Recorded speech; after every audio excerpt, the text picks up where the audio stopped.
संबित जी, आपके इस सवाल का जवाब हम सीधे अब हमारे साथ कांग्रेस से सुरेंद्र राजपूत जी भी जुड़ गए हैं। सुरेंद्र राजपूत जी, प्रियंका गांधी कब जाएंगी 12? मीनाक्षी, निश्चित तौर पर वो वहां भी जाएंगी, वो उत्तर नहीं, प्रदेश कब भी जाएंगी? आएंगी। क्योंकि जब अभी अलवर में गैंग रेप हुआ था तब तो नहीं गई थी प्रियंका गांधी। देखिए, अब या तो मुझे थोड़ा सा संबित पात्रा की तरीके से जवाब देने का मौका दीजिए। अगर आप नहीं ही नहीं, बिल्कुल बोलती बोलिए रहेंगी सर। तो मैं क्या करूंगा। मैंने आपसे 2-3 बातें कही, मैं मेरी बात को शुरुआत तो हो जाने दीजिए। बोलिए मैंने सर। स्पष्ट रूप से कहा, मैं संबित पात्रा से सहमत हूं पूरी तरीके से। रेप रेप है, और चाहे वो उत्तर प्रदेश में हो, चाहे वो राजस्थान में हो, अलवर में हो, बारां में हो, बुलंदशहर में हो, बलरामपुर में हो, हाथरस में हो, और या फिर बागपत में हो। बहुत स्पष्ट रूप से इसमें महिलाओं के सम्मान को लेकर के कोई दो राय नहीं हो सकती। और जितनी कठोर शब्दों में निंदा उत्तर प्रदेश की योगी सरकार की होगी, उतने ही कठोर शब्दों में निंदा राजस्थान की सरकार की भी होगी। इसमें भी कहीं कोई दो राय नहीं है। लेकिन एक चीज बहुत स्पष्ट है, मैं आपको बता दूं कि जिस तरीके से हाथरस में पुलिस प्रशासन और उत्तर प्रदेश का शासन 15 दिन तक कान में रुई डाले बैठा रहा, जिस तरीके से उत्तर प्रदेश के मुख्यमंत्री के सलाहकार इस घटना को फेक बताते रहे, जिस तरीके से आगरा का पुलिस विभाग इस घटना को फेक बताता रहा, और उसके बाद इस घटना के बाद फिर बलरामपुर में वैसा ही विभत्स, और कल रात में बलरामपुर में, और उसके बाद आजमगढ़ और बागपत में भी उसी तरीके की हत्याएं रेप करने के बाद हुई। तो रेप की जहां पर इंटेंसिटी ज्यादा है, प्रियंका जी पहले वहां आई है, उसके बाद वो राजस्थान भी जाएंगी, और चिंता मत कीजिए, उतने ही कठोर शब्दों में बात की जाएगी, सुरेंद्र उतने ही राजपूत कठोर जी, शब्दों में निंदा की जाएगी। अब आपने अपनी बात कंप्लीट कर लिया तो मैं आपसे सवाल पूछना चाहती हूँ। रेप, जी, किसी भी रेप की इंटेंसिटी क्या है, ये कैसे तय होगा और ये कौन तय करेगा? और सबसे बड़ी बात, पूरे देश के सामने इस वक्त राजनीतिक दलों की जो तस्वीर उभर रही है, जो इमेज उभर रही है, मैं आपको उसकी असलियत बताती हूं। वो इमेज ये उभरती है कि अगर उत्तर प्रदेश में रेप होता है, बलात्कार होता है, तो प्रियंका गांधी, राहुल गांधी, पूरी कांग्रेस पार्टी चिल्लाएगी क्योंकि उनको योगी आदित्यनाथ को घेरना है।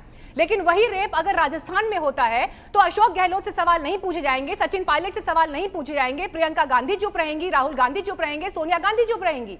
और कांग्रेस पार्टी जो राजपथ पर खड़े होकर प्रोटेस्ट करती है, इंडिया गेट पर खड़े होकर प्रोटेस्ट करती है, बाकी मुद्दों पर ट्रैक्टर तक जला देती है इस समय में, लेकिन राजस्थान की परिस्थिति में वो खामोश हो जाएगी क्योंकि अपनी सरकार कटघरे में है। ये सेलेक्टिव अप्रोच जो है ना सुरेंद्र प्रताप जी, इस सेलेक्टिव अप्रोच महिलाओं के अधिकारों में, ये पूरे देश के सामने राजनीतिक दल जो है वो पूरी तरह से पर्दाफाश उनका हो चुका है। मीनाक्षी, बिल्कुल आपसे मेरी बात को सुनिए, मैं सहमत हूं। सच्चाई ये है कि हम कांग्रेस वाले बिल्कुल कोई डिस्क्रिमिनेशन नहीं करते। मैंने तो आपसे कहा, राजस्थान की गहलोत सरकार भी उसी तरीके से कटघरे में खड़ी होगी। और रही बात राजनीतिक नेतृत्व को कटघरे में खड़ा करने के साथ साथ, आप अपने मीडिया को भी कटघरे में एक बार खड़ा कर लीजिए कि जिस दिन से सुशांत सिंह राजपूत मरा है, उस दिन से लेकर के आज तक कम से कम 8000 आत्महत्याएं हो चुकी है और 4000 से ज्यादा रेप हो चुके हैं। इसको भी आप देखिए, इससे ज्यादा नहीं कहूंगा मैं आपको। आईना दिखाने से पहले एक बार आईना देख भी लिया कीजिए। मेरा ये जो आईना दिखाने की आप बात कर रहे हैं ना, ये जो आप आईना दिखाने की बात कर रहे हैं ना, नहीं, अगर आप गलत बोलेंगे तो मैं आपको बिल्कुल टोकूंगी। अगर आप गलत बोलेंगे, अगर आप रेप को लेकर जिम्मेदारी तय नहीं करेंगे जहां पर आपकी सरकार है, क्योंकि आपको जनता ने चुना है, तो मैं बिल्कुल आपको टोकूंगी। ये बिल्कुल मेरा अधिकार है आपको टोकने का। संबित पात्रा जी, ये जो तस्वीर उभरती है यहाँ पर, यही सबसे बड़ी दिक्कत होती है।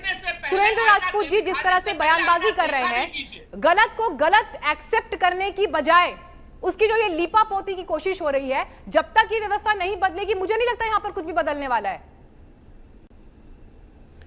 देखिए मीनाक्षी जी, आप बिल्कुल ठीक कह रही हैं। पहली बात तो है, मैं मीडिया का धन्यवाद करता हूं। ये पूरा विषय मीडिया ने, और खास करके आपके चैनल ने, मैं कल से देख रहा हूं, आपके चैनल ने एक इसमें जागरूकता भी फैलाई है। और मीडिया का काम एक जागरूक रूप से इस विषय को लेकर जनता तक जाना है। आपने वो काम बखूबी निभाया है। दूसरी बात है, हमें ये समझना होगा कि आखिरकार पूरे देश में किसी भी राज्य में, चाहे वो बीजेपी शासित राज्य हो या वो कांग्रेस शासित राज्य हो, इस प्रकार की घटनाएं, इस प्रकार की विभत्स घटनाएं क्यों हो रही है? देखिए, पार्लियामेंट में स्मृति ईरानी जी, जो कि महिला व बाल कल्याण मंत्री हैं, उन्होंने अभी 2 महीने पहले ही एक रिपोर्ट सबमिट किया है, under utilization of Nirbhaya fund. अब देखिए, निर्भया फंड दिया गया था कि प्रत्येक राज्य अपने निर्भया फंड को महिलाओं की सुरक्षा के लिए सटीक रूप से इस्तेमाल करे। आपको जान के आश्चर्य होगा, मैं अपने राज्यों को भी बचाने की कोशिश नहीं कर रहा हूं, तमाम राज्यों ने, जिसमें सबसे नंबर 1 पे, और मुझे दुख के साथ कहना पड़ रहा है। संबित जी, एक क्वेश्चन मैं इसमें ऐड करना चाहूंगी, क्योंकि आपने निर्भया फंड का जिक्र किया। देखिए, उत्तर प्रदेश में भी 100 करोड़ से ज्यादा का निर्भया फंड है, 6 करोड़ खर्च हुआ है सिर्फ अभी तक। ये कौन तय करेगा संबित पात्रा जी? सरकार में तो आप ही है ना, सवाल तो हम आपसे ही पूछेंगे ना। केंद्र में आपकी सरकार है, उत्तर प्रदेश में आपकी सरकार है। ठीक बात है, ठीक बात है, ठीक बात है मीनाक्षी जी। और इसीलिए मैंने आरंभ में ही कहा, मैं बीजेपी शासित राज्य और कांग्रेस शासित राज्यों के बीच में पार्थक्यता नहीं करूंगा, क्योंकि इस डिबेट में मैं चिल्लाऊं सुरेंद्र राजपूत पे, सुरेंद्र राजपूत चिल्लाएं मेरे पे और हम चिल्लाएं आप पे, इससे जो दर्शक होता है उसको लगता है कि हम कितने संवेदनहीन लोग हैं। उनको लगता है कि अच्छा, राजस्थान का रेप नहीं, उत्तर प्रदेश का रेप है, यहां प्रियंका गांधी जाएंगी, वहां नहीं जाएंगी। लोगों को लगता है कि हम लोग मनुष्य नहीं है। राजनेता जो होता है वो असंवेदनहीन, केवल वोटों को बटोरने वाला प्राणी है। मैं अपने आप को उस प्रकार से प्रस्तुत करना नहीं चाहता हूं।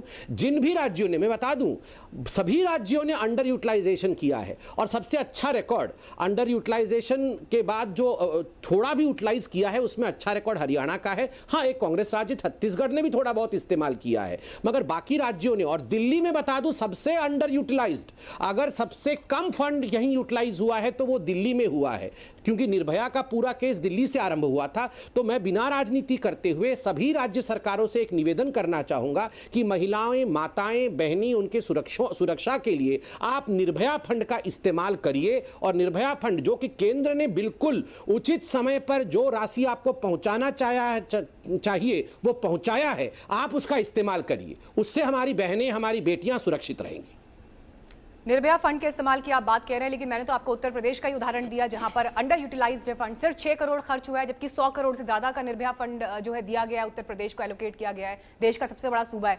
सुरेंद्र राजपूत जी, जो सवाल यहां पर संबित पात्रा उठा रहे हैं, केंद्र सरकार ने तो फंड दे दिया, लेकिन उस फंड का इस्तेमाल अगर राज्य सरकारें नहीं कर रही हैं, और राज्य सरकारों में मैं दोनों को शामिल कर रही हूं, बीजेपी की भी सरकार है, कांग्रेस की भी सरकार है, अगर ये नहीं यूटिलाइज हो रहा है, महिलाओं के लिए सुरक्षा के जो इंतजाम होने चाहिए वो नहीं हो रहे हैं, कौन है इसके लिए जिम्मेदार?